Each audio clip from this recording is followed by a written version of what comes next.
You are watching Pucknology After Dark. Oh my. You...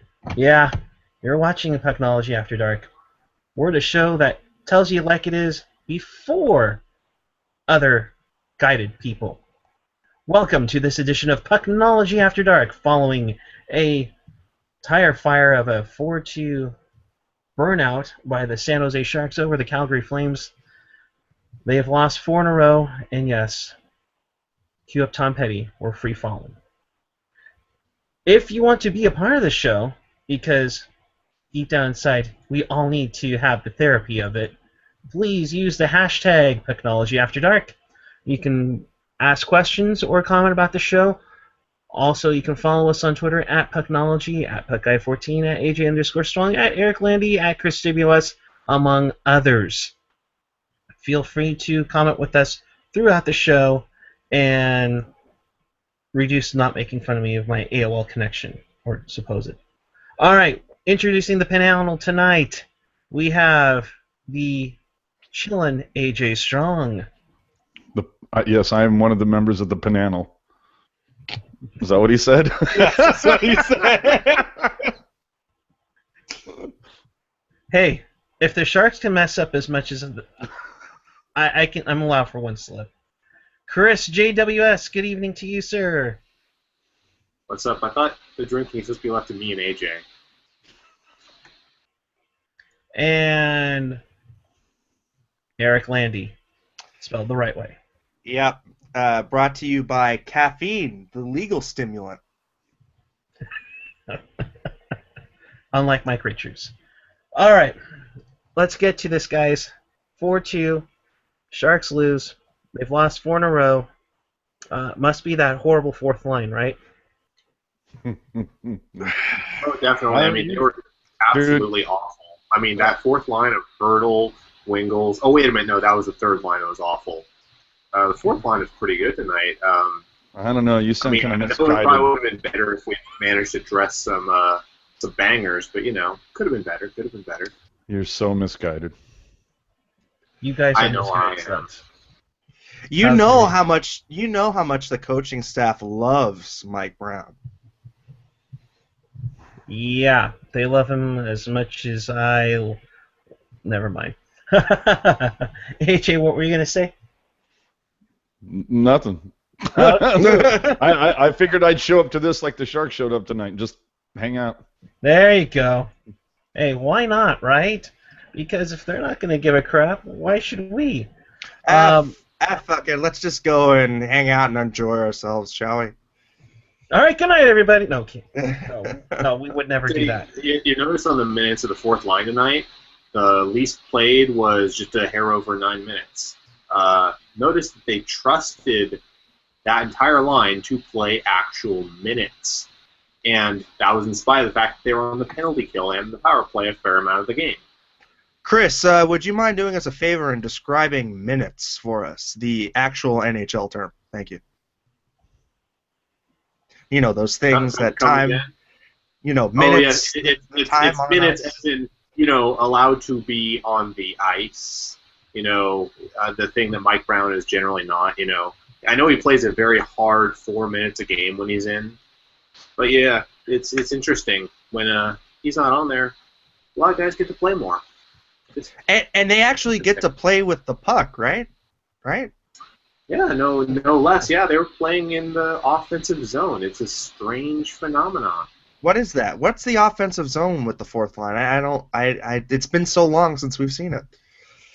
Oh boy. I've never heard of such things. Usually it's the opposing fourth line that we see that with. Well, I mean, I guess I'll go with this. The fourth line looked good. I mean, obviously, when you strap Tierney with people who can make some plays, and mind you, Zubris is the slowest man on that line, but looked halfway decent. And Chris can carry a line when he's got one playmaker with him, and he can bring up somebody who's slow. So he did what he was supposed to do. It was the best looking game I've seen him play since the first 3. Where all 4 lines were really rolling and dominant, and some beat writers like to claim that they thought of it all along and kind of go into told you so's and whatnots. But hey, you know what? It's kind of something we've been saying for how many shows now? It's always either I told you so or Twitter silence. Not naming any names, even though I promised I would. I told you so. I told you so. I told you so. Hey, it's easy to be always right when you only talk when you're right. Johnny on the spot. Oh, wait a my minute. God. We just played Johnny. Oh, yeah. And Johnny be good tonight, unfortunately. So is that Monahan fella. He's pretty good, too. Yeah, he's pretty good. Froleak, along with Granlund. They looked solid, and he got on the Sharks early. Yeah, no, I mean, overall, just a piss-poor start, piss-poor defensive zone coverage. I mean, there was not much to like out of this game besides the power play goal and Chris Tierney looking like the Chris Tierney we know. Besides those two things, those are the only positives I took out of that game. I didn't think the offense was really much less than a positive. I mean, in general, I thought the offense looked good throughout most of the game. I mean, the second power play wasn't that great, but I mean, it's not always going to hit. I thought overall the offense looked good. They got their chances.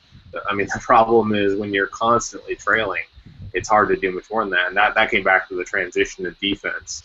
I noticed AJ there. I think he must have just screenshotted himself and is just sitting there frozen right now. He's doing his best Mike Brown in the press box imitation. He must be having his net zero connection. Net zero? No, I think what is that, Eric? I think this is just casual AJ. You know, he's kind of going with what the Sharks did. They kind of tiptoed into it and then didn't do anything else. You know, like it was funny because they started the second period the same way they started the first period. They just tiptoed into it, and the third period didn't show any aggression until maybe 5 minutes left in the period. It's just sad. Yeah, it's just ridiculous. I mean, I've been going back and forth with people on Twitter, and that's never a good thing. But it's like, oh well, people need to cut them a break or whatever. They're showing passion or they busted their asses doing this or that, and it's just like, okay, I understand that, but at a point, you just gotta step up and win some games. Thank you, Ray Ratto. Yeah, I mean, I hate to go there. Really, Eric? Is that what you think they did? Well, what the hell do you think they were trying to do? No, you hit it right on the head there, Landy. It seemed like another one of those that's so Sharks don't give a puck game, and they got out to a slow start, 1-0, and they went, oh God, here we go again. God, we're already down. We're in trouble. You know what? And then the fourth line, which isn't completely, banking on beating the crap out of people and getting suspended at the same time, got out there and tied the game up. And I thought I saw some momentum there until Calgary got their second goal, and they went, oh God, here we go again. Like this in the background. What the hell is it with you? And then for some reason, Joe Thornton decided to tip a puck on net, and it went into the net. I mean, Jumbo scored. Jumbo scored for the first time, I think, in like 9 games. And nonetheless, a power play goal. I mean, shoot. That was something else, guys. We scored another power play goal. Unfortunately, we gave up a power play goal to the worst power play in the NHL. And oh, by the way, as mentioned on Pucknology.net on my preview, the Flames have allowed the most goals in the league. And yet we're somehow just keep peppering Ramo like another backup goaltender and just let him be Vezina-like tonight. Hey, speaking of backup goaltenders, our backup goaltender let in less pucks tonight than the starting goaltender. How interesting is that? Well, when you have defensive zone coverage that piss poor, you're gonna let goals in. Detect the sarcasm. Detect the sarcasm. So no, let's not skip over the Thornton goal too much, because there was that interesting challenge there, and I know there was some discussion on Twitter about that. As far as that was pretty much a horseshit challenge. Was it just me?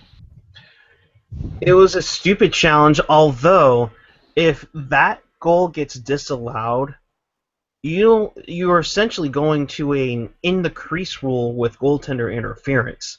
Because there was some glove work that was interrupted, but Jumbo has a right to be outside of the blue paint and do whatever he wants. If not, then where was this rule years ago when Tomas Holmstrom was reigning supreme for Detroit? where was that rule? 2 games ago when Brett. Tommy Wingles is in the paint trying to get a goal. I'm sorry. Dallas Stars, Brett Hull, no goal. So how did it take that long to review that play? Like, to me, that was pretty cut and dry. On a fucking iPhone 4, that's why. But at the same time, though, they're Actually, get it right. It's a Nintendo 3DS. It wasn't a Game Boy, huh? But it took forever for that to come down. And one, you guys make a great point. Can we get a bigger screen for these guys? I mean, a freaking iPad would be even sufficient with Game Center Live. Or, for the most part, can't you contact Toronto and look it up, have them look it up themselves? Because, let's be real here. Why are we challenging it and the refs are deciding it when you have a big old control center in Toronto to screw the Sharks over? I mean, come on. Yeah, So see, I I think in the end, it should go to Toronto. It should take all of 30 seconds for them to take a look at it and bring it down. I mean, why are you having the people that could not figure it out in the first place making the call again? You think that they're magically going to have some better insight or better insight into the rule book and how they're interpreted? No. You should go to the leaders in the field and go to Toronto. That's what the hell they're paid for. It should absolutely go to Toronto because Lord knows that city has not seen professional hockey in a long time. So we're a third of the way into the season, and we've seen a lot of the challenges and whatnot. What are your guys' thoughts on that? Would you change? I mean, aside from like going to Toronto on those, would you change anything else? Do you like it better with the challenges without?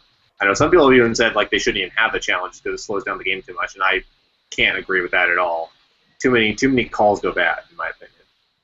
No, I think it needs to happen, but it needs to go to Toronto, and that whole kind of decision making needs to be instantaneous. So what happens is the coach says, "I want to challenge this." The refs push a button on their little side pouch, wherever they have the PA controller. They should put a button there that immediately flags Toronto to take a look at the last play. Right. Then when they skate over, already putting the headset on, the decision's already coming down. This is a goal. This isn't a goal. It should be clear cut. They should have no say. The refs on the ice should have no say in it because they couldn't make the call right in the first place, and then continue on and have that take less than a minute. You saw it in MLB after, let's see, 3/4 of the way through, they really started to get down the timing for that, and really it started to click the way it should have been. What happens when the official mistakes that button for the remote control he has for the dildo that's up the ass of the linesman? Then you got a problem. Fucking assholes. Thank you, AJ. Sorry, we needed to get a little after dark. You guys were like a little too clean for me. Oh, we need to talk a little more about half chub efforts. I rock it. Hey now. Yeah, no, I think it's going to get better as the season goes on, and probably at the end of the year they'll probably review everything about it that went right and wrong, and I think it'll get better. And I part of me wonders though, shouldn't they just penalize coaches that throw bullshit challenges out there to see if shit sticks? Like say 2 minutes. No, because it's still a timeout. The penalty it's still a timeout. Yeah, the penalty is you lose your timeout. Yeah, so I don't have a problem with it. I just mean like if it's a flagrant red herring, or just get it quickly so they have less time off than their timeout or something, because that was so clearly not a real challenge. That looked like he was just throwing shit against the wall to see if it sticks. No, we talked about it before. There just needs to be a time limit on it. Just 30 seconds. If you can't find definitive proof in 30 seconds, you go with whatever the call was on the ice. That's true, yeah. I should just say it has to be within the time that the timeout would have taken anyways. If it's not done that time, yeah. I like that approach better, just to say you will get no longer than your actual timeout.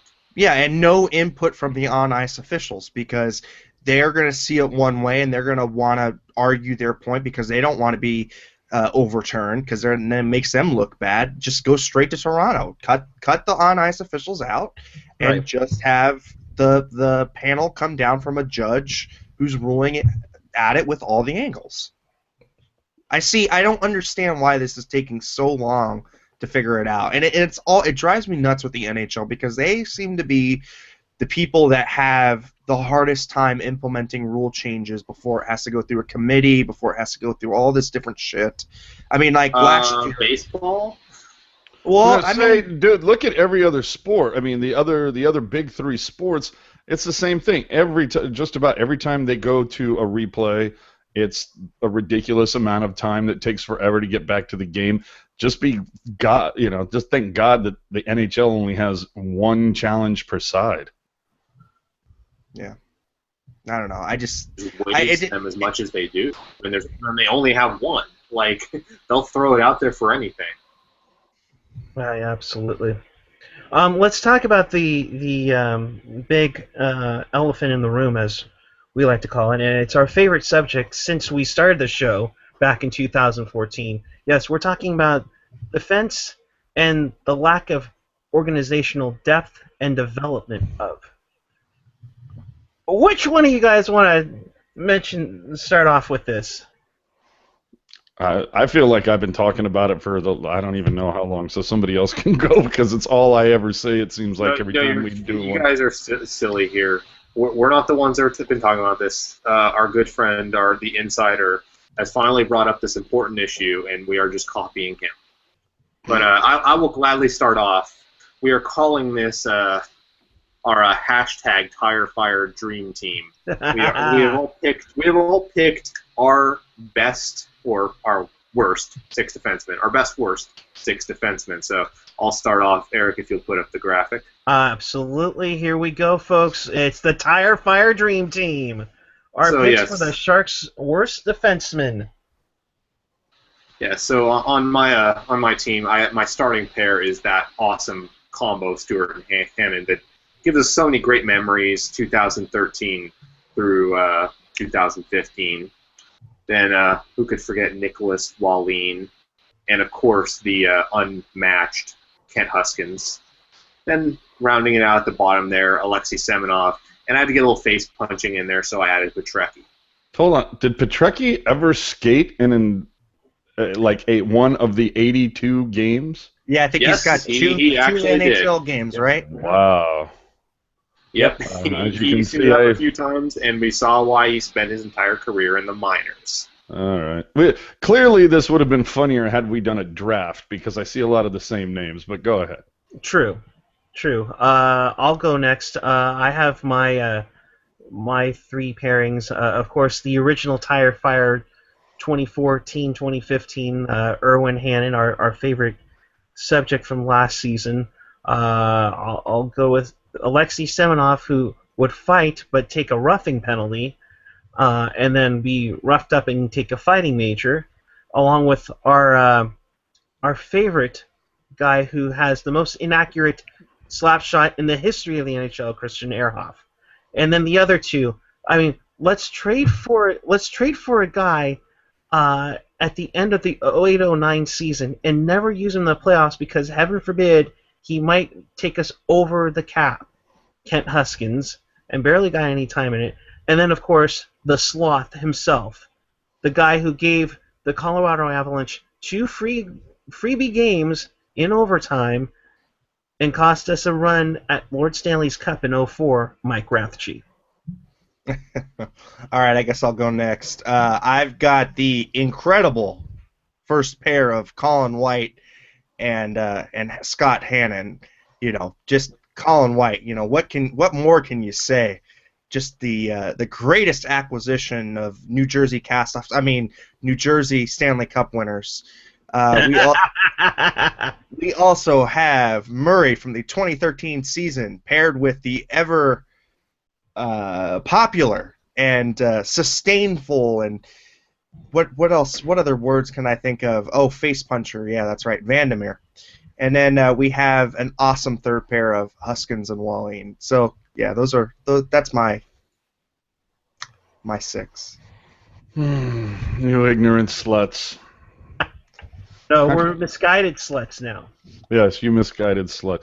How do you even comprehend the tire-firedness of Brendan Dillon and Jim Kite? I mean, Jesus Christ, one of those guys is legally deaf and the other one is legally blind. Then on the second pairing, you have, of course, Jeff Norton. That was like, I want to kind of equate him to the herpes of the Sharks. He just would not go. He wouldn't go away. Oh God! Then you have Wow. Then you have Vandermeer, which Landy had already touched on. Then you have the amazingness of Jeff Gilson, who played in Boston barely longer than he was here. At least it helped us out in a half-ass trade. But he was supposed to be one of he was the early version of either Ty Wissart or Nick Petrecki or Doherty or whoever. Another just long list of defensemen that they blew in an early round and shit the bed. And then, of course, Yves Racine, because that's the closest he ever got to being fast, was just his name. Oh, and I do want to take it really quickly to the Google chat, because we did have a great idea posted. And I do think this is a great idea. You see when there are timeouts, because there are so fucking many of them in the NBA, that you get the pom-pom girls out there shaking their butts. How about we get the ice girls doing like a little parade during replay? So that gives us something to look at. Don't give your yes, because if there's something we want to is to be more like the NBA. Exactly. Also, we kind of skipped over it in the beginning, but I want to give a shout out to Laurel. Oh, yes. She was the one that actually figured out why we were having some issues with the podcasts over the weekend.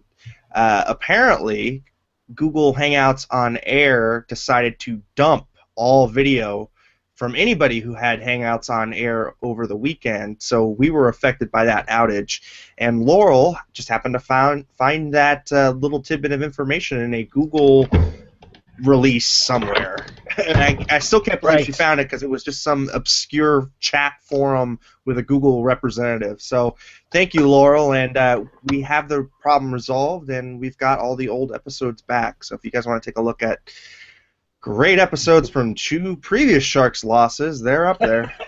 Including an awesome rant by Ian as well. Yes, that was awesome. We'll probably be posting the Facebook page all by itself sometime tomorrow. Because it still fits. It's evergreen with this team to rant and get angry.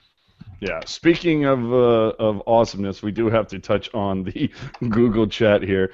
Apparently, Laurel reporting that Kurz a few minutes ago said that the Sharks' defensive depth discussion got pushed to pregame tomorrow. And then, of course, that was because Rocket was pointing out that he had to listen to what we had to say before he could say something. Oh, wow. I got a kick out of that. Oh, Rocket. Not really sure why Gen X is bringing up Craig Rivet or Brian Campbell, because each of those guys did have a little bit of talent, but the ones that we talked about. And then Slushy Jake saying Rivet and Fahey. And Fahey's a good name. Yeah, Fahey. Bonus round now, though. We got to do that. Starting forwards. Starting 6, man. Yeah. We're gonna go 6 deep. Okay. Yeah, from the goalie out. Go ahead, AJ. Okay. Well, where's my graphic, motherfucker? Say that to my dog face. Oh, shut up. Shut your mouth, Doug. Go. Just you don't even have a graphic. No! Okay, no problem. All right. In nets, of course, your favorite backup to Urbe, Wade Flaherty, starting goaltender. Oh, I don't know about that one. Yeah, Wade Flaherty, starting goaltender. Then I figured one of you guys was going to take Kelly Rudy. So Wade Flaherty, starting goalie. Your defensive pair, of course, Dylan and Kite. And then my top 3 tire fire forwards of all time, Craig Janney, centering Mark Bell, and the legend, John Scott. Oh, wow. See, All right. That's all-star John Scott to you. That's almost all-star. But guess, here's a trivia question. Guess who's bringing the booze to that post-game party? You know what? Scott seems like he's a pretty cool dude off the ice, so that'll be a fun party. Landy, let's go with you. What would be your starting lineup? Let's see. From the net, I will pick. Let's go with the Dallas Star that we got. God, he tried to resurrect his career here. Oh wait a minute, that's so many different goaltenders. let me go from forwards. I'll go Jed Ortmeyer, centered by James Shepard. yeah, James Shepard, and let's go with the man of glass himself, Mr. Martin Havlat. Oh, damn. Oh, that's a good pick. You got good value on that one. That's a good one. That's a sleeper pick right there. Yeah. Chris? Did you get his? No, go ahead. I'm sorry. Go. I'm sorry. Go. No, I need to research the goalie real quick. Oh, okay. Just say Steve Shields and be done with it, bro.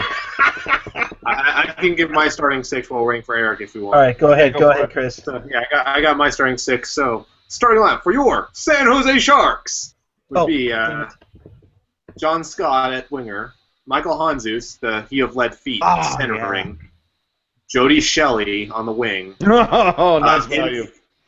In goal, Brian Boucher, because I will never forgive him for that Minnesota Wild game I went to where I had to watch us blow a 3-goal lead, and then that 5-hole someone could run a truck through, lets that goal in from behind the blue line with nobody there.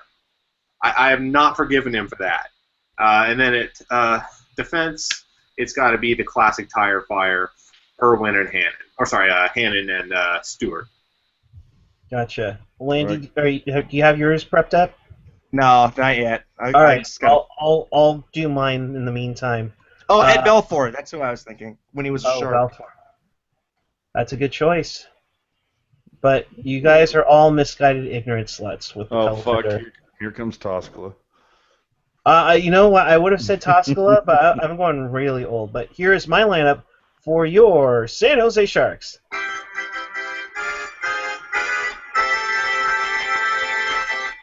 Your starting goaltender, the guy who gave up a 5-0 lead to Boston years ago, Jarmo Milas. That's right. We're going all the way back to the inaugural season because, let's face it, they were spectacular. Could you say that name again? What was that? Jarmo Milas. Exactly. Now, unfortunately, honorable mention would go to Teemu Riajarvi, the Sharks' first-round pick in 1995. That's good value. That never flew over to the U.S. to play for a Shark. My top 3 would be, well, let's see here. I'll go with, I'm gonna go with you because I was thinking Mark Bell. That was a pretty awesome one. Centered by Jeff Odgers. No, that's not bad. To piss off my mom, who's in love with him. And, gosh, I'm thinking Tomasz. Oh, no. I'm thinking Brad Staubitz. Oh, Staubing. All right, so another bonus goaltender just for everybody who did not mention this, and I'm actually kind of surprised. How about Jeff Hackett? That was too easy for me. Yeah, who's coaching your team of awful? Al Sims, without a doubt. Al's fucking Sims, bro. but only if he has an assistant coach screaming in his ear, "Hanta yo." I think Ron Wilson is coaching my team. I'll go Roy Sommers being promoted to the NHL. No. Oh, he sniped right out. Like, the food was right in front of Puckeye, and he yanked the plate away from it. Oh. No, I'm gonna go with Jim Wiley. That's pretty decent value. We do have some good picks on the Google chat. Mikey from Let's Go Sharks saying questioning Mark Bell. I'm not sure if he's questioning or if he just doesn't remember who that guy is. But his call was Travis Moen. We've got others asking for that's a good one. Doty Wood. Yes. Brian Haywood, Jablomi. And then, of course, the lovable. These are some great goalie picks. Chris Terreri, who's with Wade Flaherty. Great pull from New Jersey there. And then, of course, the incomparable Nolan Schaefer. We all remember Nolan Schaefer. And then on the text or on the Twitter, and these are ones that I think when it comes to great value, I'm really surprised that Chris did not go with Adam Burish. Oh, damn! I have no idea how I didn't think of Adam Burish, actually. He might, I don't know. That's a pretty strong lineup I have. I mean, Shelley, Hanzus, and Scott.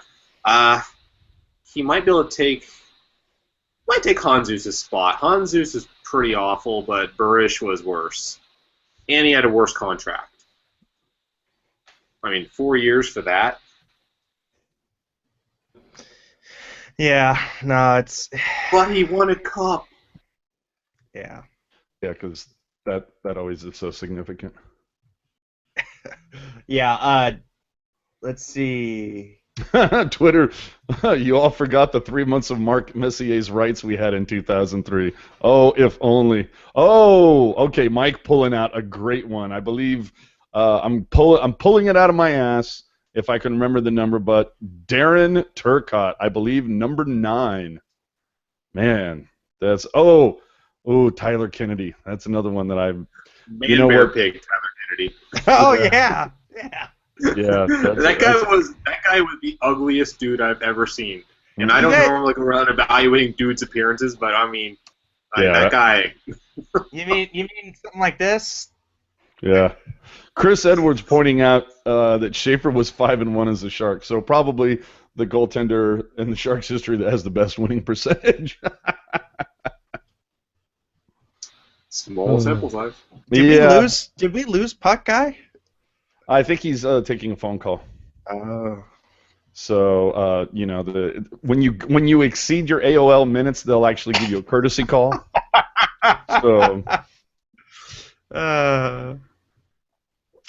So anyway, that is our starting our Tire Fire defensive pairings, our Tire Fire starting 6 with coach, and of course we're playing all the games in the Cow Palace. So Todd Ewing, do you guys remember him? Yeah. I mean, we try not to, but we do on occasion. So anywho, getting back to tonight's Tire Fire. It's once again the team came out looked like horse shit. Calgary was fucking flying out there tonight. Yeah, we looked so fucking slow tonight. Yeah, I mean, especially when Calgary got on the power play, they were just buzzing every single time. I'm surprised they didn't score on every power play because I could not believe that they were just skating circles around the Sharks tonight. I know that Calgary had like one extra day off or something, but it's like, come on, man, you have to bring something to the table. I'm still wondering why after the goal was disallowed, I guess we would all assume that, well, DeBoer it was just a wake-up tactic, and he had already put Stalock in, so why not leave him in? And you could tell Jones was teed off. But it has been interesting how Jones leads the league in shutouts, and then I swear to God, I think he leads the league in being pulled this season. I mean, it's amazing, but I'm assuming that he's going to bring it tomorrow, Edmonton. I don't even think he's necessarily deserved half the pulls. Tonight's like probably the best example of that. I mean, half the time it's just been the team around him has been complete dog shit. And I think the board's trying to send a message more than anything, like you said. I mean, I think they made Calgary look good. I mean, Calgary was on their game on offense, but our defense was just, I mean, mental mistakes left and right, very sloppy with the puck, very sloppy off the puck. I mean, that first power play, there were no sticks in passing lanes. I mean, that when you have that kind of defensive effort, it doesn't matter who's in goal. I just thought that the effort was pathetic. And I have no idea how they were doing that. While on offense, they were doing things on offense. They were moving the puck. They were getting shots. They were effective. And on defense, they were just completely impotent. I just wanted to say, may Todd Ewing rest in peace. He did pass away earlier this year. So way to bum him out the room. Yeah. Well, we're already there with that defensive effort that the Sharks put in today. Too many cross-ice passes. I don't know if you guys saw that, but right as Jamie Baker was saying, oh, they're giving up way too many seam passes, what happens? They get a seam pass and they score a goal. And it was just like, wow, right on cue. It's just like, how many prime grade A chances can they give up in the slot before, somebody's ass needs to be chewed out? I mean, like, I just could not understand for the life of me why they just did not get the message tonight. Well, once again, it was another case of missing a top four defenseman and the whole back end falling like a house of cards. Mueller has zero confidence. He was in a perfect position to stop. I think it was the third goal, and he's just staring there. He's just standing there. He's just staring. If he takes out the guy, the puck handler at the time, it's not a goal. And then on that last goal, even Baker was pointing it out that Brown was calling it out afterwards, is that Dylan straight up got caught looking. He's just staring at the puck. You've got people being hypnotized by the puck. I don't know why this team has such a problem playing the man. I'm not talking about, taking yourself out of position to make a big hit. I'm just talking about when the opportunity presents itself to take the player out, separate him from the puck. Getting your sticks in lanes and trying to block lanes, that's one thing. But when you're that close and the net is that close, you have to just cause a disturbance. And we saw Burns the other night, 20 feet, not even 20 feet, 10 feet out from the slot, and just lets a guy walk in, falls down. Joey Moore was saying Dylan was also staring at nothing on the game-winning goal against during the Tampa Bay game. Yeah. So it's nothing new. This defense, we've said it many times, is a house of cards. Like, take one. I mean, they're already not very good even when they have full squad. You take out one of the better ones, and they're terrible. Like that. I mean, that's where a lot of it started. Like, they were letting Calgary just walk into the zone. The forwards weren't doing a great job back checking. I mean, they gave up a whole bunch of 3-on-2s early there. I just don't get it. Like, how can you be playing a good game on offense but just complete horseshit on defense? Like, that's what I couldn't figure out. Like, it was just seeing two different teams out there, depending on which end of the ice they were on. Yeah. I mean, I don't know if you guys noticed, but I thought Thornton looked really slow tonight. Like, he wasn't able to keep up, and on the back check, he just was not there. Although that last rush that he did have when he brought the puck back and hit the crossbar was the only time that I could really see him push the transition play, but he just looked so damn slow. No, he looked way slow, and then you see the problems of it's pull lines from a hat again, where you've got Marlowe pushed up with the Joes, you've got Carlson down with Zubris and Tierney. They're throwing names around again, and look at what so far. Granted, and let's say it all together now, small sample size, but so far, Wingels and Hurdle being benched has helped their game tremendously. At least it gave them a wake-up call. Honestly, at this point, if we don't see some serious fucking hustle out of Thornton tomorrow, I want to see him sit for the third. I know DeBoer doesn't have the stones to do it, but I think it needs to be done, man. A message needs to be sent to your moneymaker. I mean, how many points has he had? I mean, he's going dormant. He has like 2 points in the last 10 games? I mean, you can't find him. Yeah. No, you're right. As far as the slowness goes, though, I mean, that's not really something new. He's been slowing down for a couple of years now, and this whole year he hasn't been that fast. So I don't know if it's just that. I mean, you can judge off just that, and I know we've speculated maybe he's injured or something like that. So I don't know. I would give him the benefit of the doubt because I have never. He's not a guy who dog. Say what? Like Hold on, we lost. He's never been a fast guy. That's the thing. Oh yeah, of course. I just, I don't know. To me, ever since the injury where he kind of looked like he hit his head or had some kind of skate issue and then kind of hobbled off, it just hasn't looked the same to me. I agree. And speaking of injuries, Couture's back tonight. What did you guys think? What did you see? Very rusty. Very rusty. He didn't look anywhere near himself in the defensive zone. He looked at a goal being scored. Offensively, he looked okay. He took a couple dumb penalties. Dumb penalties, exactly.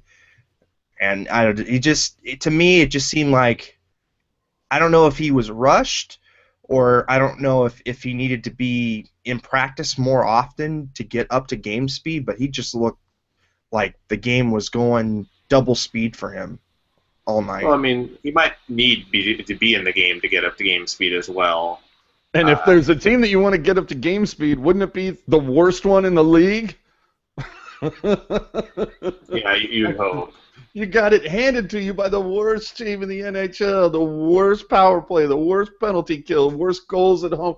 I mean, just if there was a give me win on the schedule, on the road, this should have been it. And you know that McClellan, there's going to be a lot of things going on with tomorrow's game. Who knows how the hell that should go?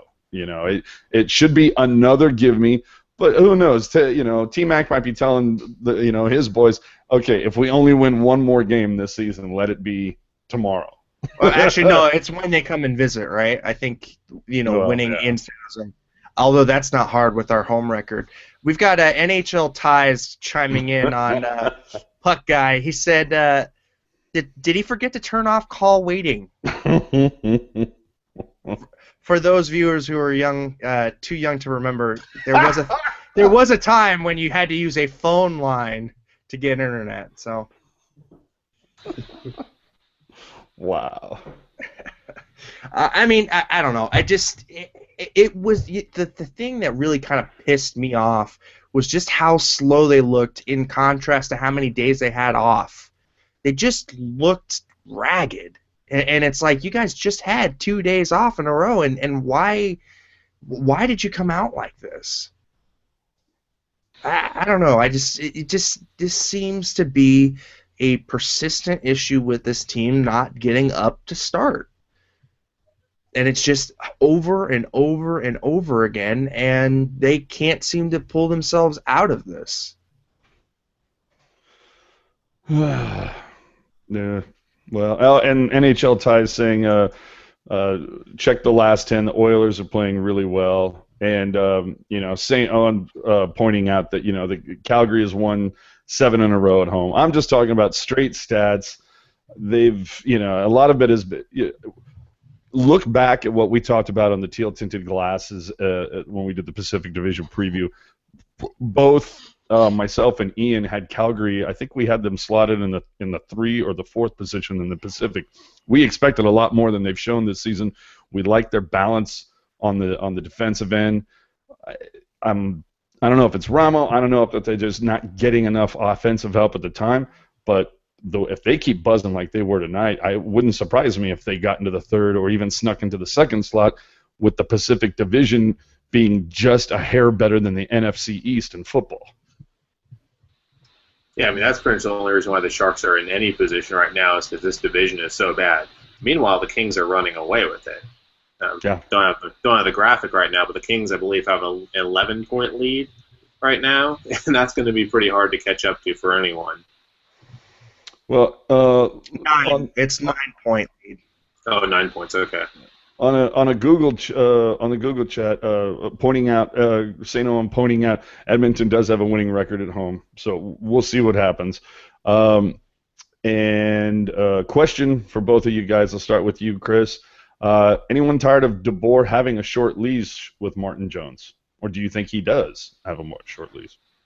I think the short leash is kind of a misnomer. I don't think it's a short leash with Martin Jones as much as a short leash with the team. And I mean, I don't know if I believe in the whole it shakes the team up to put a different goaltender out there or not. I would actually have to see the numbers on that to see if it really is a thing or not. But I think that is his intention more as a send message. Because I mean, like I said, I think half of the times he's been pulled, it hasn't been his fault. I mean, I think even there's been one or two times Stalock's been pulled where it wasn't really his fault. Like, the team in front of them has to play better. Like, I think at times they both struggled, but the team has to play better. It's as simple as that.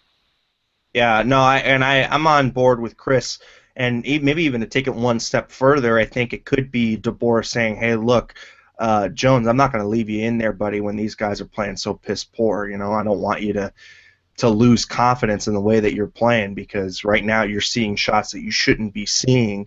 If you are seeing those shots, you should see maybe at most 1 to 2 prime scoring chances be given up. Instead, the Sharks were giving them left and right. You know, 2-on-1s here, slot passes here. You know, wide open nets where the back checking guy just gave up. You know, the whole team sans the fourth line played like dog crap tonight. Yeah, well, and Rocket letting us know that we all sound like a bunch of New England footballs. In other words, we sound deflated. The thing is, though, I mean, we have talked about this and talked about how these issues will stack up, and these issues are going to be systemic problems if not fixed. And now we are seeing the fruition of the issues, and it's just continuing on. And at this trajectory, I mean, the Sharks are going to be lucky to win 30 games. And John Mold is on Twitter, not directly at us, but pointing out that we have one pick in the first 3 rounds coming up in this draft. Like, if the Sharks are going to start fixing their problems with depth, it's going to have to start in the draft, and that's going to be awfully hard when you don't have picks. So yeah, I mean, it's going to take a long time to fix this. That's the thing. Either that or you neuter what you've already built up in the draft system to try and trade for somebody. But again, your cap outlook is bad. What little prospects you do have, you want to keep hold of them because we're apparently in a rebuild, or are we, or what? I don't know what the fuck we're doing, but we should be keeping young players stashed away, you know, to try and bring the next generation along because, newsflash for you, Marlowe and Thornton aren't getting any younger. And I don't know that they're going to get another contract after this one from the Sharks. At least not a long-term contract. I mean, they might go year to year. They aren't. After this, I don't think there really are more than a 2, maybe a 3-year deal kind of player, respectively. Like I don't see any way that they're not star players anymore. They're still can do a lot, but they're not star players, and yet they are in our top 5 for scoring. I think I mentioned a stat a while back that we're like the only team in the league that has a top 5 in scoring that are all 30 and above. If the Sharks are out of the playoffs at the deadline, are Thornton or Marlowe both still Sharks after the deadline? I think the odds go to 50-50 that they get shipped at the deadline if we're out of a playoff spot. And I mean by out, more than, let's say, 6 points. Yeah. Gen X pointing out on Twitter that even if we had those draft picks, Doug Wilson would waste them anyways. Yeah, I mean, I had talked about it earlier on Twitter. Hell, I've talked about it ad nauseum on here. Is the fact that if you just look at, if just 2 of the 11 picks on D that the Sharks have made in like the top 3 or 4 rounds over Wilson's tenure, if just 3 of those pan out, say that Well, I know Wisser led to you getting Boyle, but if say what do we get back in exchange for Matt Carl? Dan Boyle. Yeah, Wisser. Oh, it was Wisser, Carl. Yeah, okay. Wisser, Carl, Boyle. and a first for Boyle. That's what it was. Okay, so but either way, so if Doherty, Petrecki, there's another name I'm forgetting. I just can't remember. But if Doherty, Petrecki, for as high as those guys, for as high as the team was on those guys, if Doherty and Petrecki are ready, we know defensemen take longer to develop. If Doherty and Petrecki are ready to go right now, this is completely different because both those guys are pretty fucking huge dudes. I mean, those are like having two Zdeno, or like having a Chara and a Pronger. I mean, they're both huge. Not saying that they can wheel and deal like those guys, but at least that gives you some big players on the blue line that can actually contribute versus these, DeMello, who hasn't contributed anything this season. Tennyson, how many times has he been hung out to dry? Dylan is a 6, maybe a 5.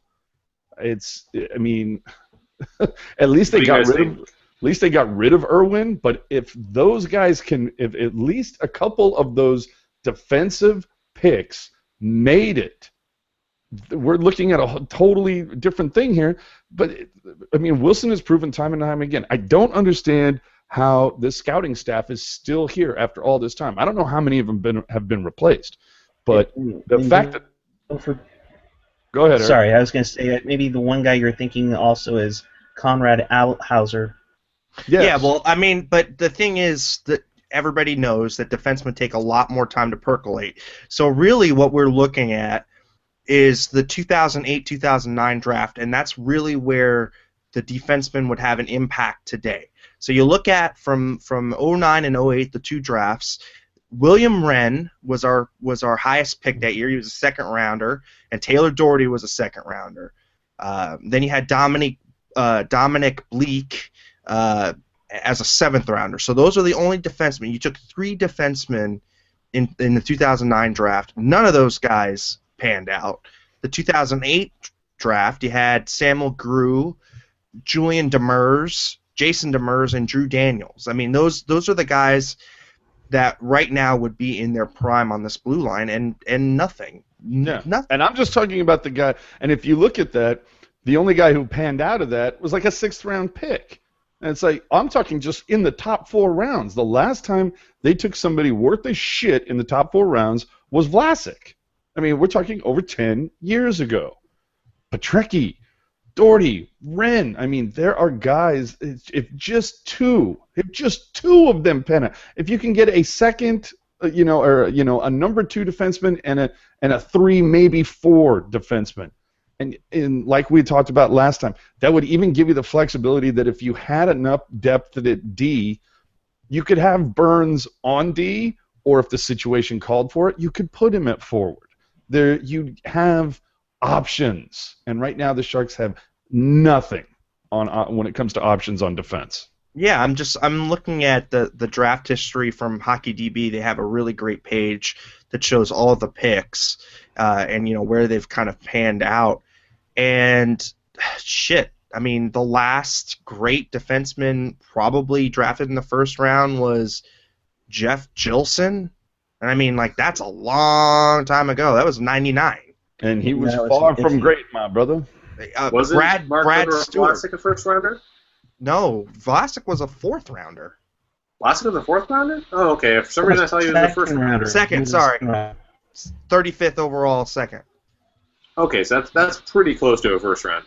So that's why I was thinking that. Yeah, but I'm just going. Every once in a while you're going to sneak in. You're going to get that you're going to hit pay dirt on a lower pick. Case in point, the current Sharks captain.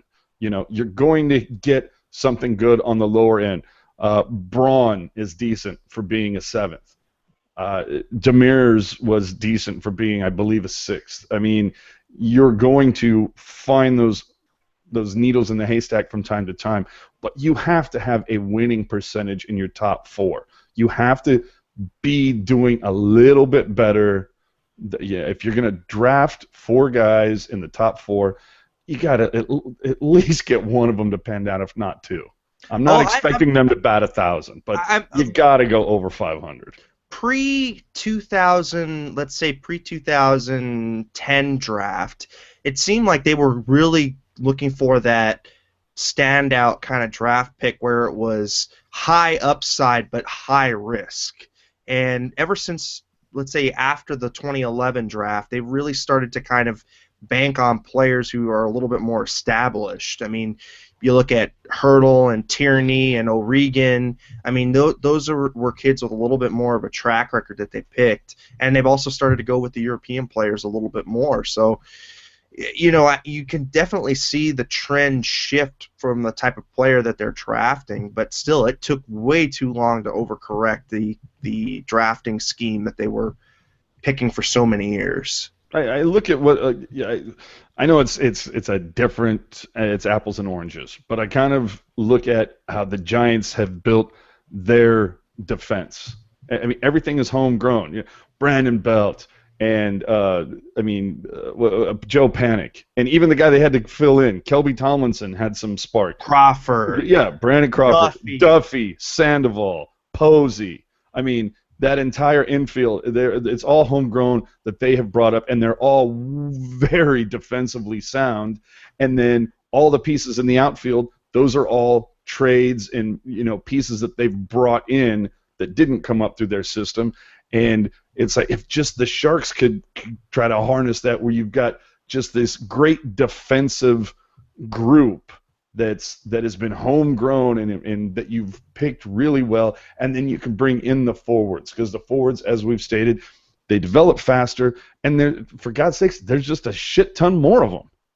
Yeah. So there's more to choose from. And then you also got to wonder too, the picks that you did have that didn't pan out in our system, had they been somewhere else, had they been in Detroit, for instance, would they have panned out instead? You know, would they have maturated differently because of a different style, because of a different way in development?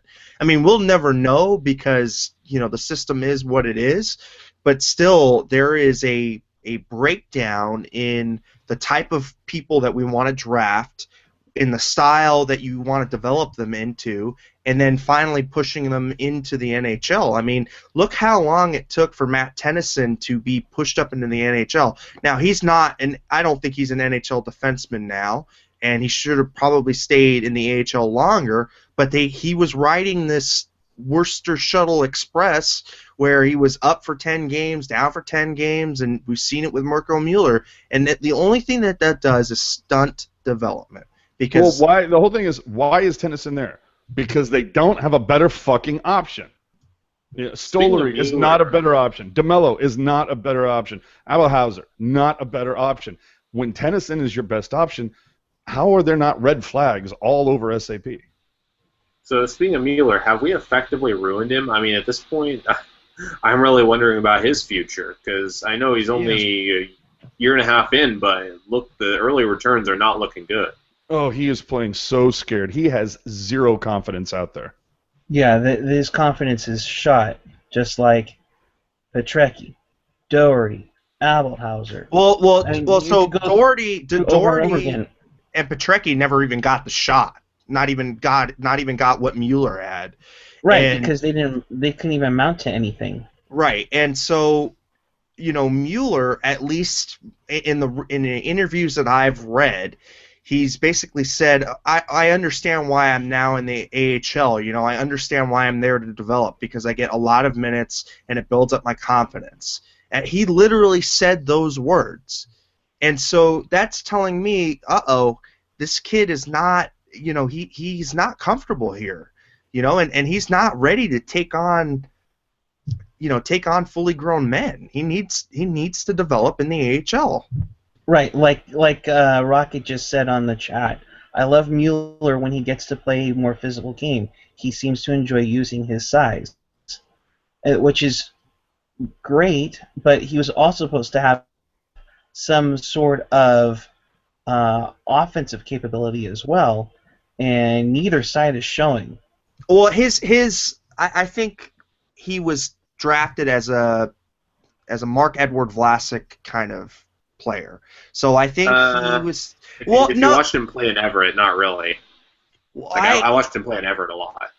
I don't know. I got the sense that he was more drafted as a two-way defenseman, meaning that he had more upside than Vlasic, but was nowhere near an offensive dynamo. Right? He was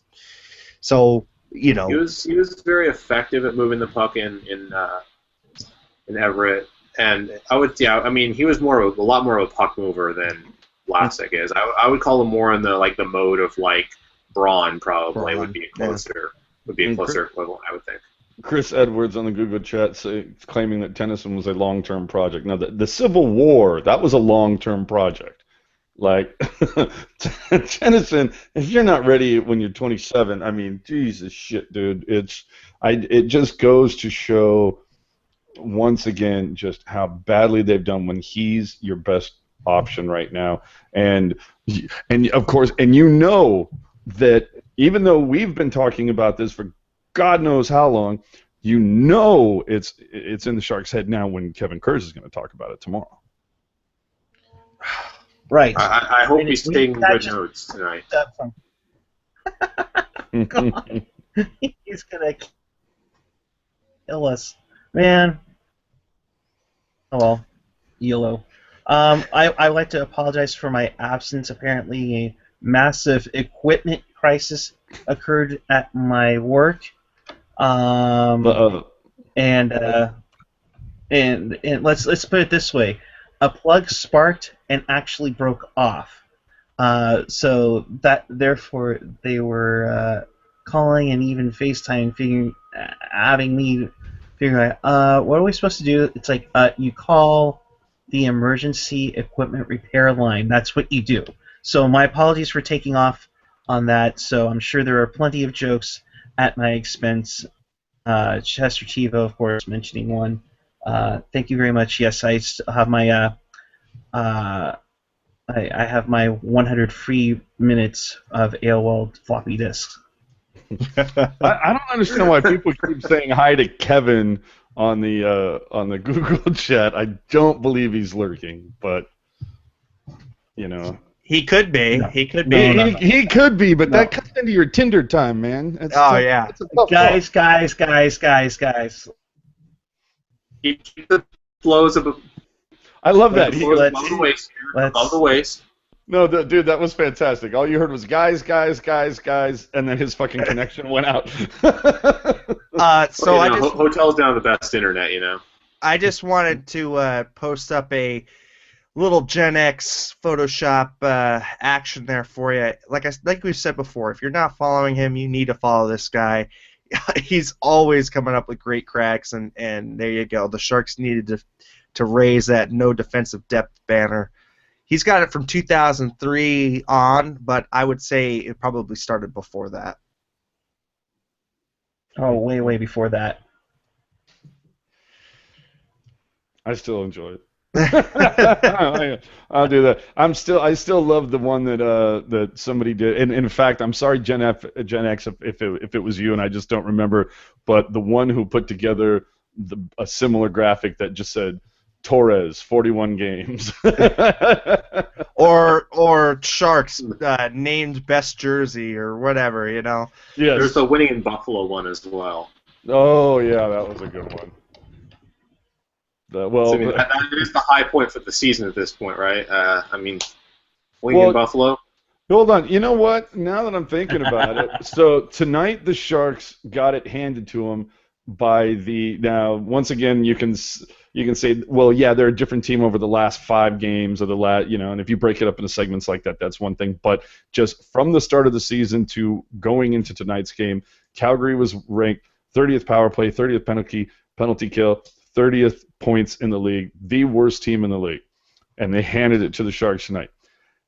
I'm gonna say that didn't that happen last season too? The worst team, at least at the time of meeting them, whether it was Buffalo, Columbus, whoever it was, wasn't there a time last season where they got beat by the worst, statistically or points-wise, the worst team in the league? I think it happened more than once. Oh, Jesus Christ, Gen X. We need to look into this and get another fucking banner up there. Well, I think though we should look at the last 10 though more than look at the overall record, and that's also how the players have to approach it as well, because if they just look at like, oh, this is the worst team in the league, they're going to come out well like they did tonight. Yeah. Really, you should look at the last 10, and if you see a team is trending upward, it doesn't matter what their overall record is. If they're, Calgary didn't have that impressive of a mark. It was 5-4-1 going into tonight, but they were definitely on the upward trend, and not a team that you should take lightly. And the Sharks have fallen to 5-5 in their last, so they're trending downward. Yeah. Oh, Gen X putting up another one and crediting Chester Chivo with the Torres 41 games. Couple more comments from the Google chat. Rocket, of course, asking for a photo library of all these glorious banners so we can play them in a montage video at the end of the season. I think that would be very good. And of course, we'll play it to a Nickelback song in the background because that's just so Sharks. And then instead of the picture holding up, maybe we can Photoshop their lead singer with Chitora's face and holding up the banner instead of the photograph. Look at this banner! And no Look NHL at these ties. cheesy banners! Yeah, no NHL ties. I'm going to go ahead and guess that Kevin Kurz is not in here. Andrew Bench, on the other hand, may in fact very well be here. We don't know. We don't know. Perhaps Paul, one of the Gackle brothers may be here. We just don't know. Speaking of Bench, yeah, do you see the cat fight? There was a little bit of a cat fight. I saw that, and then Bench complaining that Kurz had blocked him. Yeah, and then Kevin responded. I think he must have gotten wind of that or something. I don't know. But Well, I'm who thinking knows? that Those two have gone back and forth so many times, and it's pretty comical. Because they both get some pretty good jabs usually. They do, but the only way Kurz would find out that if you block somebody and they're talking about you, the only way you can find out is if you do a vanity search. So, guess we know what Kurz is doing during the intermission. Okay, let's kind of get off of that. We don't. Aren't you getting another? Isn't there another grocery catastrophe you have to go tend to? No. I was gonna talk about making a tweet up, but it could be what I think one person called it last year, Akko Taco, or super awkward. Yeah, that'll be brilliant. Oh goodness gracious. This one is coming from Hockey Jerk, and I think it's pretty interesting there. I love it. I believe that banner was put up specifically by Tutora to the fans. Yeah, I think it was after the Ice Girls incident, wasn't it? No, I believe this one was specifically put up the day that they declined renewing Remenda's option. Oh, yeah. Yeah. Oh, my goodness. With that, let's move on. They have a quick turnaround, make a nice, quick little, 90-minute trip to Edmonton for a game tomorrow. Oh, wait, that's right. It's the first game versus Todd McClellan. And the fourth game versus Drew Remenda. And, yeah, you know what broadcast I'll be listening to on this one. What, Rusanowski and David Maley? Oh, absolutely. Scour! So, does anybody know, is Hedekin just not traveling anymore? It's for the 25th anniversary. They're having rotating color people. Yeah, Some but have been good, some have been awful. Yeah, well, I mean, obviously you get Maley. Well, we've known what you get from Maley for a very long time. But Maley's been on the road for the majority of his appearances. Nolan was on the road, and it seems like almost all Hetty's appearances lately have all been home games. So that's why I was just wondering. If anything, I thought it would have been the opposite way, that Hetty would have been doing all the road games, and then they would just bring in the guys during alumni night. Yeah, exactly. Whether it's Nolan, Friesen, or what. I am dying for Friesen to come in and do color for one game, because that guy had one of the deepest like most Arnold Schwarzenegger voices ever. I mean, remember his goals commercial? Goals. Granting youth Opportunity. I mean, Jesus Christ. to advance, learn, and succeed. I want to hear Douglas Murray do color. Who? Douglas Murray. I will break you. Well, Douglas Murray would that would be pretty good. Off Dolan back in the day would be pretty good.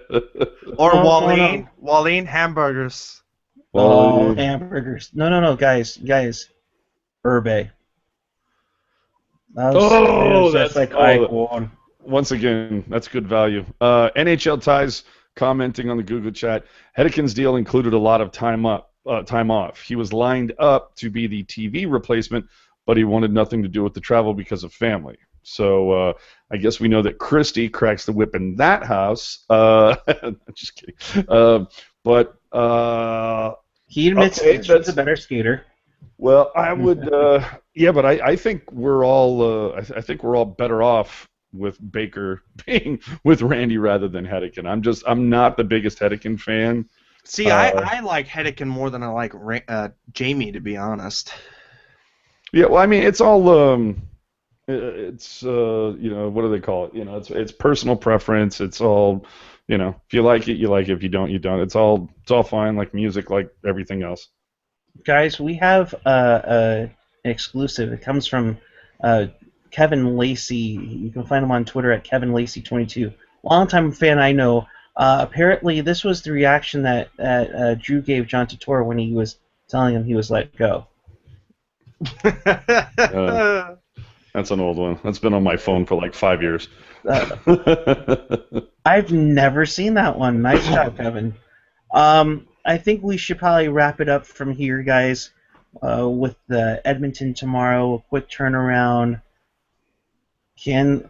Will they play below their opponent's levels one more time, or can they finally break through? And for that matter, who's going to start tomorrow? Oh, that's definitely Jones. We do have a final question. I guess we should take off Twitter. Of course, Generation X wanting to know if, in fact, the Santa hat is covering up the tinfoil cap. No. And notice there were no Major League references or conspiracy theories tonight. Sorry to disappoint you. But maybe I could put up the standings and Landy could talk about the Rose. I'm not in the mood. Yeah. It's nice when you win, but you know when you lose, it doesn't smell like rose. It smells like some really crappy flowers and a lot of dog shit. Yeah, it smells like dog shit right now. It looks like dog shit right now. Sharks clinging on to the number 2 spot, barely. And Vancouver's had a rough go at it too, and they've somehow in it. Thankfully, Vancouver has not as many rows, but Anaheim started out 0-3. Now they've come back. LA started out 0-3, and they've been on a roll. Oh, by the way, the Columbus Blue Jackets, who started 0-8, only have 4 fewer points than the Sharks do now. Oh, and by the way, fuck you, Blue Jackets. You had a 1-goal lead with 2 minutes left, and you couldn't hold on to it. You guys suck. That's so Tortorella. I mean Tortorella. Excuse me. Oh, I often get them confused. That is your BFF. How dare you? You start with torts and you hate them. So. Yeah. So we'll wrap it up here. So the Sharks lose 4-2 to the Calgary Flames. They play tomorrow against Edmonton, and then they return home Saturday to host the Minnesota Wild. If you're a Shark Pack holder like me, apparently you're going to this game. Oh man, dude! And now it's time for Puck Guy's rant. Thank you for finally giving me something other than cookies as a thank you gift. I really appreciate that. Me and the girlfriend Amy will be much appreciative of this game. I hope they win. No. And with that, for AJ Strong, for Chris JWS, for Eric Landy, I think. I have it. Just a What quickie the- to answer because Saint was saying he had taken this from a while back, but yes, I do have it. there you go. No, I have. Alright. Got it.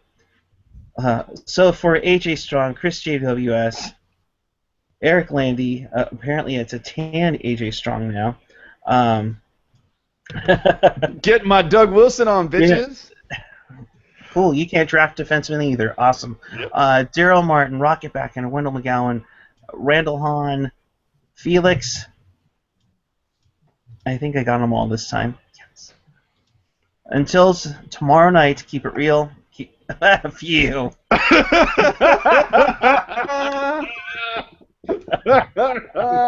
Yes. Again, I wish I had that hair. Keep it real, keep it fresh, keep it real fresh. Good night. Love Don't you, forget to Ted X. subscribe.